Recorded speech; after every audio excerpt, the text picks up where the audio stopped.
요한복음 7장입니다. 이 일들 후에 예수께서 갈릴리에서 다니시고 유대에서 다니시기를 원치 아니하시니 이는 유대인들이 그를 죽이려고 했기 때문이라. 인용한 성경은 한글 킹 제임스 성경입니다. 여기서 이 일 후라는 말은 요한복음 6장 66절에서 말씀한 그때 이후를 말합니다. 그때부터 제자들 중 많은 자들이 물러가고 더 이상 주와 함께 다니지 아니하더라. 예수님께서 자신의 죽으심과 부활을 내 살을 먹고 내 피를 마시는 것과 관련하여서 비유로 말씀하셨을 때 예수님을 따랐던 많은 제자들이 이것을 이해하지 못하고 주님을 떠나게 됩니다. 이 일 후에 주님께서는 여전히 여러 지방을 다니셨습니다. 그러나 주님께서는 유대 지방으로는 가지 않으셨는데 왜냐하면 유대인들이 주님을 죽이려고 했기 때문입니다. 유대인들은 예수님을 여러 차례 죽이려고 했습니다. 요한복음 5장에서도 그런 이야기가 나옵니다. 그러므로 유대인들이 예수를 박해하고 또 죽이려고 하였으니 이는 주께서 이 일들을 안식일에 행하셨기 때문이라. 병자를 안식일에 고쳐준 일로 인해서 유대인들은 예수님을 죽이고자 했습니다. 예수님께서는 베데스다라는 못에서 병자를 고쳐주셨습니다. 이 일을 안식일에 했다는 이유로 유대인들은 주님을 죽이려 했던 것입니다. 요한복음에서 유대인이라고 나오는 사람들은 단순히 유대 주민, 유대 민족이라기보다는 유대 종교 지도자들이었다는 것을 알 수 있습니다. 일반 백성들은 예수님에 대해서 이런저런 말을 할 때 유대인들 앞에서 하는 것조차 두려워했습니다. 유대인들은 여러 차례 예수님께 도전을 했습니다. 요한복음 8장 48절에서는 내가 사마리아인이며 마귀 들렸다고 한 우리가 올바로 말한 것이 아니냐고 예수님을 비난했던 자들 역시 유대인들이었습니다. 9장 22절에서는 만일 누구라도 그를 그리스도라고 시인하면 그 사람을 회당에서 추례시키기로 이미 결의해 놓은 사람들 역시 유대인들이었습니다. 또 9장 34절에서는 소경이었다가 주님께서 눈을 보게 해준 그 사람이 예수님을 변호하자 내가 전적으로 쟤들 가운데 태어나서 우리를 가르치려고 하느냐 이렇게 말하고 그 사람을 쫓아낸 사람들 역시 유대인들이었습니다. 10장 31절에서는 예수님을 돌로 치려고까지 했습니다. 18장 12절에서는 군대와 그 대장들과 힘을 모아서 예수님을 붙잡아 묶고 끌고 갔던 자들 역시 유대인 관원들이었습니다. 예수님께서 십자가에서 돌아가신 이후로 아리마대 요셉은 예수님의 시체를 가져가겠다고 빌라도에게 간청을 한 적이 있습니다. 그런데 그때까지 자신을 숨기고 있었습니다. 유대인들이 두려웠기 때문입니다. 그런데 여기 요한복음 7장 1절에서도 유대인들이 그를 죽이려고 했기 때문에 주님께서는 유대에서 다니시기를 원치 아니하셨다고 말씀하고 있습니다. 예수님께서는 이 땅에 오신 분명한 목적을 성취하기 전에 불필요한 그런 문제들을 야기시키는 것을 피하셨습니다. 반드시 해야 할 아주 중요한 일을 목전에 두고 사소하게 위험을 초래하는 것은 어리석은 짓이기 때문입니다. 하나님의 사역을 감당하는 오늘날의 그리스도인들 역시 마찬가지입니다. 지금까지는 주님께서 유대와 갈릴리를 번갈아 다니셨습니다. 1장에서는 유대에 계셨고 2장에서는 갈릴리에 계시다가 유대인의 유월절이 가까워져서 예루살렘으로 올라가셨습니다. 4장 3절에서는 유대를 떠나서 다시 갈릴리로 가십니다. 그리고 5장 1절에서는 예루살렘으로 올라가셨고 6장 1절에서는 예수께서는 티베라 바다인 갈릴리 바다로 건너가십니다.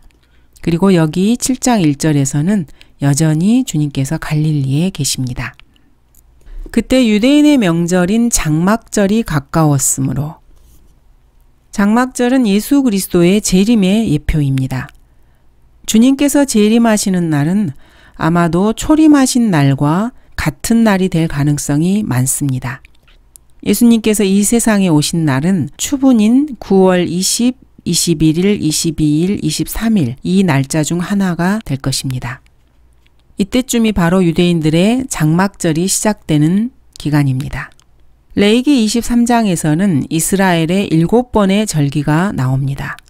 그 중에 유월절, 오순절, 장막절 이 세 명절이 가장 중요한 명절입니다. 장막절은 유대력으로 7째 달 15일부터 시작됩니다. 이 중에 첫째 달에 이 기간 중에 첫째 날에 거룩한 모임이 있고 7일 동안 불로 제사를 드리게 됩니다. 그리고 8번째 날에 거룩한 모임이 있고 그 절기가 끝이 납니다. 이 기간 동안에 이스라엘은 하나님께 즐거워해야 하며 7일 동안 초막에 거하게 됩니다. 이렇게 하는 이유는 하나님께서 이집트 땅에서 이스라엘 자손을 데리고 나오실 때 그들이 초막에 거하였기 때문임을 후대 사람들에게 알리고자 하는 목적입니다. 민수기 29장에 이 명절과 관련된 의식과 제물에 관한 그런 언급이 나옵니다. 출애굽기 23장에서는 이 명절이 추수절이나 수확절이라고 불리기도 했습니다. 그 다음은 추수절인데 내가 들에 뿌렸던 내 수고의 첫 열매들이라.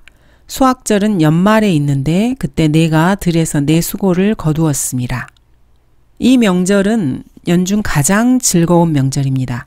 이스라엘이 카나안에 들어가서 지켜지기 시작한 명절로 광야에서의 삶에 마침표를 찍는 것을 기념하는 것이 목적이었습니다. 이렇게 유월절인 무교절과 오순절인 칠칠절 그리고 장막절 이 3대 명절에 이스라엘의 모든 남자는 예루살렘으로 가서 이 명절을 지키는 것이 규례였습니다. 너희 중 모든 남자는 주 너희 하나님 앞에 1년에 3번씩 즉 무교절과 칠칠절과 장막절에 그분께서 선정하실 곳에 나오되 그들은 빈손으로 주께 나오지 말지니라. 성경 전체를 주의 깊게 연구해 보면은 이 장막절이 예수 그리스도의 초림과 또 재림과 관련된다는 사실을 알 수 있습니다.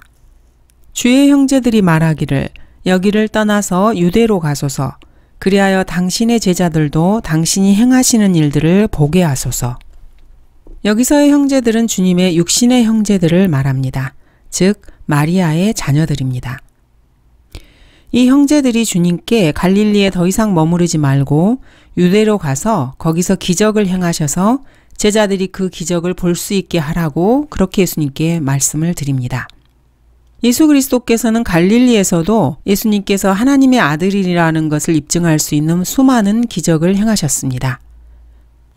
그런데도 예수님의 제자들 중에 많은 사람들이 예수님을 떠났습니다. 예수님의 육신의 형제들은 갈릴리에서 예수 그리스도의 사역이 그렇게 성공적이지 못하기 때문에 여기에 더 이상 머무를 필요가 없고 유대인들의 수도인 예루살렘으로 가서 거기서 기적을 행해서 사람들을 놀래키는 것이 어떠냐고 이렇게 제안을 하고 있습니다. 갈릴리는 예루살렘에 비하면은 그 주민들 역시 무식하고 별 볼 일 없는 사람들이라고 생각한 것입니다. 사역을 제대로 하려면은 유대로 가서 거기서 사역을 해야 한다는 말입니다. 이것이 형제들의 생각이었습니다. 게다가 장막절이었기 때문에 사람들이 예루살렘에 많이 모여 있을 것입니다. 그러므로 지금 예루살렘으로 가서 기적을 행하는 것이 사역을 확장시킬 절호의 기회라고 생각한 것입니다. 주님의 형제들 역시 예수님과 함께 오랫동안 가까이서 보고 듣고 살았으면서도 예수님이 어떤 분이신지 전혀 분별력을 갖지 못하고 있었습니다. 자신이 드러나게 알려지기를 바라면서 비밀리에 무엇을 행하는 사람은 아무도 없으니 이런 일들을 하실 바에는 자신을 세상에 나타내 보이소서라고 하더라. 이 말씀에서 주의 형제들의 영적 분별력의 수준을 알 수 있습니다. 예수님의 육신적인 형제들 역시 영적으로 눈이 멀어 있었습니다. 그래서 하나님의 아들이신 주님의 실체에 대해서 다른 사람들과 같이 여전히 의심을 하고 있었습니다. 그들은 지금 주님께서 지금 여기서 행하고 있는 기적들이 정말로 하나님의 능력으로 행하는 기적이라면은 왜 이렇게 갈릴리 같은 아주 하찮은 마을에서 이런 일을 행하십니까? 종교 지도자들뿐 아니라 유식하고 잘난 사람들이 많이 있는 예루살렘으로 가서 그곳에서 이런 기적을 행하면은 인정을 받게 될 것입니다. 그러면 우리도 그것을 믿을 수 있을 것입니다. 이렇게 예수님께 말씀을 드리는 것입니다. 이 세상에 매여 있는 육신적인 안목밖에 가지고 있지 못한 사람들은 이런 식의 태도를 취합니다. 그리고 예수님께 자신을 세상에 나타내 보이소서 이렇게 제안을 하고 있습니다. 자신을 세상에 나타내 보이라. 이것은 모든 사람들 앞에서 사람들을 깜짝 놀라게 하고 사람들의 인기를 끌 만한 그런 기적을 행해서 자신이 메시아라는 사실을 인정받으라 이런 말입니다. 그야말로 세상적인 사람들의 전형적인 사고방식입니다. 성경은 이러한 태도에 대해서 생애 자랑이라고 말씀하십니다. 주의 형제들이 이러한 요구를 하는 이유는 예루살렘의 유대의 종교 지도자들을 비롯한 권위가 있다고 하는 사람들의 반응을 보아서 자기들도 주님을 믿겠다. 이런 기회주의적인 의도가 깔려 있습니다. 오늘날에도 하나님의 사역을 한다는 수많은 사람들이 이러한 태도를 가지고 있습니다. 세상의 이목을 끄는 데만 급급합니다.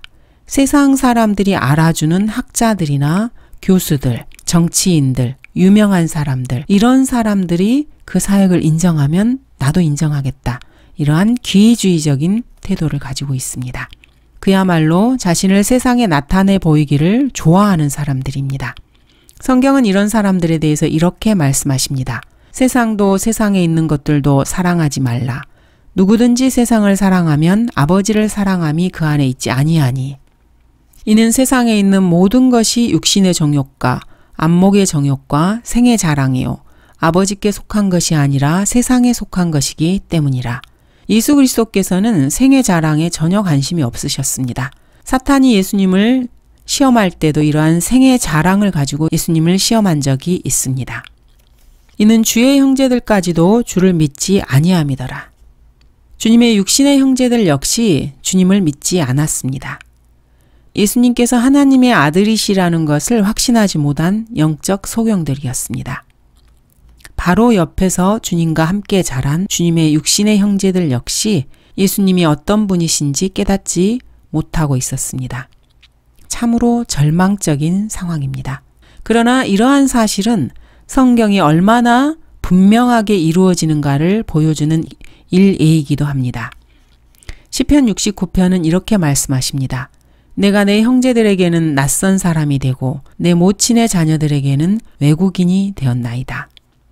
그러므로 예수께서 그들에게 말씀하시기를 나의 때는 아직 이르지 않았으나 너희의 때는 항상 준비되어 있느니라. 예수님께서 여기서 나의 때라고 말씀하십니다. 예수님께서는 요한복음 2장 4절에서도 나의 때라는 말씀을 하셨습니다. 이 둘의 나의 때는 전혀 다른 때를 말합니다. 요한복음 2장 4절에서 예수님께서 나의 때라고 말씀하셨을 때 이것은 십자가에 달리실 때를 말씀하십니다. 그러나 여기 6절과 8절에서의 나의 때는 영광 중에 이 땅의 왕으로 재림하시는 때를 말합니다. 주님께서 재림하시면은 그때 주님께서는 자신을 세상에 나타내 보이실 것입니다. 육신의 형제들이 예수님께 자신을 세상에 나타내 보이라고 이렇게 말하고 있을 때 예수님께서는 나의 때, 즉 재림의 때가 아직 되지 않았고 재림하시면은 예수님께서 자신을 세상에 나타내 보이시겠다고 그렇게 말씀하고 있는 것입니다. 그러나 바로 지금 예수님의 육신의 형제들이 예수님께 말하고 있을 그 당시에는 주님께서는 고난을 받으시고 수치를 받으셔야 할 그런 때였습니다. 형제들이 예수님께 요구한 대로 예수님께서 그 즉시 자신을 세상에 나타내 보이셨다면은 이 세상 모든 사람들은 멸망에서 피할 수가 없었을 것입니다. 구석의 피가 뿌려지지 못해서 모두가 멸망으로 내던져질 수밖에 없는 것입니다. 아직은 나의 때, 즉 재림의 때가 아니었기 때문에 주님께서는 자신을 사람들 앞에 공개적으로 드러내고 자신을 선전하지 않으셨습니다. 이것은 복음서 여러 곳에서 알 수 있습니다. 변형산에서조차 자신의 영광이 훤히 드러나고 하늘에서 음성이 있어서 이는 내 사랑하는 아들이니 그의 말을 들으라 이런 말씀이 들렸는데도 주님께서는 제자들에게 인자가 죽은 자들로부터 살아날 때까지는 아무에게도 말하지 말라고 그렇게 말씀하셨습니다. 너희의 때는 항상 준비되어 있느니라. 자, 너희의 때는 항상 준비되어 있다. 이 말씀은 세상 사람들의 이목을 끌고 그들에게서 인정을 받고 칭찬받고 이런 것을 좋아하는 너희 인간들의 때는 언제라도 그렇게 하고 싶으면 해도 된다. 이렇게 말씀하시는 것입니다. 그러나 나는 세상 사람들에게 인기 끄는 일에는 전혀 관심이 없다. 이렇게 주님께서는 잘라 말씀하시는 것입니다. 세상이 너희는 미워할 수 없으나 나는 미워하나니 이는 내가 세상에 관하여 그 일들이 악하다고 증거하기 때문이라. 예수 그리스도께서는 세상에 대해서 부정적인 설교를 하셨습니다. 그래서 세상 사람들은 예수님을 미워했습니다. 예수님께서 십자가에서 죽임당한 이유 역시 이것 때문입니다. 예수님께서는 이 세상에 대해서 결코 긍정적인 세계관을 갖고 계시지 않습니다. 예수님은 참으로 유능한 정치가는 되지 못하셨습니다. 세상은 나를 미워하나니 이는 내가 세상에 관해서 그 일들이 악하다고 증거하기 때문이라. 세상은 악합니다. 그래서 예수님께서는 세상도 세상에 있는 것들도 사랑하지 말라고 그렇게 말씀하십니다. 예수님께서는 진실하시고 의로우신 분이기 때문에 악한 세상을 악하다고밖에 하실 수 없습니다. 세상은 이것을 극심히 싫어합니다. 하나님 편에 서 있는 거룩한 사람들은 세상이 싫어하면 싫어할수록 더욱더 강력하게 세상이 악하다고 외치는 사람들입니다. 하나님의 사람들은 세상의 인기에는 흥미가 없습니다. 그러나 하나님께서는 이런 사람들에게 깊은 관심을 갖고 계시고 이런 사람들을 택해서 쓰십니다. 만일 너희가 세상에 속한다면 세상은 자기 사람들을 사랑할 것이라. 그러나 너희는 세상에 속한 자가 아니요 내가 너희를 세상으로부터 선택하였느니라. 이로 인하여 세상이 너희를 미워하느니라. 여러분 중에서 혹시 세상 사람들로부터 인기 있는 사람이 있다면은 자기 자신을 한번 심각하게 살펴볼 필요가 있습니다. 왜냐하면은 하나님께서는 그런 세상에 인기 있는 여러분에게는 관심을 갖고 계시지 않기 때문입니다. 그런데 하나님께서 관심을 갖지 않는 사람은 버림받은 사람입니다. 8, 9절 너희는 이 명절에 올라가라. 나는 아직 나의 때가 차지 않았기 때문에 이번 명절에는 아직 올라가지 않겠노라고 하시더라. 주께서 이 말들을 그들에게 하신 후 갈릴리에 머물러 계시더라. 예수님의 마음속에는 항상 하나님의 시간표가 있었습니다. 예수님께서는 이 하나님의 시간표에 따라서 정확하게 행동하셨고 재림의 시간표에서 벗어나는 일은 그 어떤 것도 하지 않으셨습니다. 예수님의 마음속에는 성경의 예언들이 잘 간직되어 있었습니다. 그리고 진리의 교리들이 있었습니다. 하나님의 뜻이 깊이 새겨져 있었습니다. 예수님께서는 한 발 한 발 하나님께서 정하신 그 뜻에 따라서 걸음을 내디디셨습니다. 매사를 진행하실 때 이 하나님의 시간표에 따라서 정확하게 행하셨습니다. 그러나 그의 형제들이 올라간 후 주께서도 명절에 가셨으나 드러내지 아니하고 비밀리에 가시니라. 예수님께서는 많은 사람들의 주목을 받으면서 형제들과 제자들과 함께 예루살렘으로 가는 걸 원치 않으셨고 비밀리에 혼자 가셨습니다. 예수님께서 이렇게 드러내지 않고 비밀리에 가신 것은 대환란이 끝나기 직전에 있게 될 휴거를 암시하는 것입니다. 장막절 이전에 대환란 성도들의 환란 후 휴거가 있기 전에 주님께서는 대환란이 끝나기 직전에 은밀하게 유대인들에게 나타나시게 됩니다. 계시록 10장에 이 내용이 잘 나와 있습니다. 우리 하나님이 오셔서 잠잠하지 아니하시리니 그의 앞에는 불이 삼키고 그의 주위에는 광풍이 불리로다. 이 말씀은 주님께서 재림하시는 장면입니다. 이 말씀 앞에는 완전한 아름다움인 시온에서 하나님께서 빛을 발하셨도다. 이렇게 말씀하십니다. 지상 재림 직전에 주님께서 은밀하게 나타나시는 것을 묘사하고 있습니다. 이때 환란 성도들이 휴거되는 것입니다. 그러므로 유대인들이 명절에 주를 찾으며 그가 어디 있느냐고 말하니라. 무리 가운데서 주에 관하여 수군거림이 많더라. 어떤 사람들은 말하기를 그는 좋은 사람이라고도 하며 또 다른 사람들은 말하기를 아니라 그는 무리를 미혹한다고 하더라. 유대인들이 예수님을 찾습니다. 주님의 형제들의 말대로 예수님께서 제자들을 다 데리고 사람들 눈에 띄게 가셨다면은 유대인들은 당장에 예수님을 삥 둘러싸고 예수님을 찾아냈을 것입니다. 예루살렘의 사람들은 예수 그리스도에 대해서 의견이 지금 엇갈리고 있습니다. 어떤 사람은 예수님을 좋은 사람이라고 하고 또 다른 사람은 아니라고 합니다. 이렇게 사람들은 예수님을 두고 수군거리고 있었습니다. 이렇게 예수님을 두고 토론과 분쟁을 일으키는 이런 곳에서는 예수님을 영접할 수가 없습니다. 왜냐하면 이런 환경에서 사람들은 예수 그리스도를 판단하기만 할 뿐 영접하지는 않습니다. 오늘날의 기독교계가 이것을 여실히 잘 보여주고 있습니다. 그러나 유대인들은 두려워하기 때문에 아무도 주에 관하여 드러나게 말하는 사람이 없더라. 일반 대중들은 유대 종교 지도자들이 두려워서 예수 그리스도에 대해서 드러나게 아무 말도 하지 못했습니다. 오늘날의 기독교계 현실을 아주 분명하게 드러내는 말씀입니다. 사람을 두려워하는 자들이 가득 찬 기독교계는 더 이상 하나님의 말씀을 두려워하지 않습니다. 분명하게 성경 말씀에 위배되고 참된 진리에서 벗어난 교리인데도 교단이나 목사나 또는 종교 지도자들의 눈치를 보면서 서로 입조심을 하는 것입니다. 목사들도 입도 뻥끗하지 못합니다. 그러나 주님께서는 사람을 두려워하면 덫에 걸리나 주를 신뢰하는 자는 누구나 안전하리라 이렇게 말씀하고 계십니다.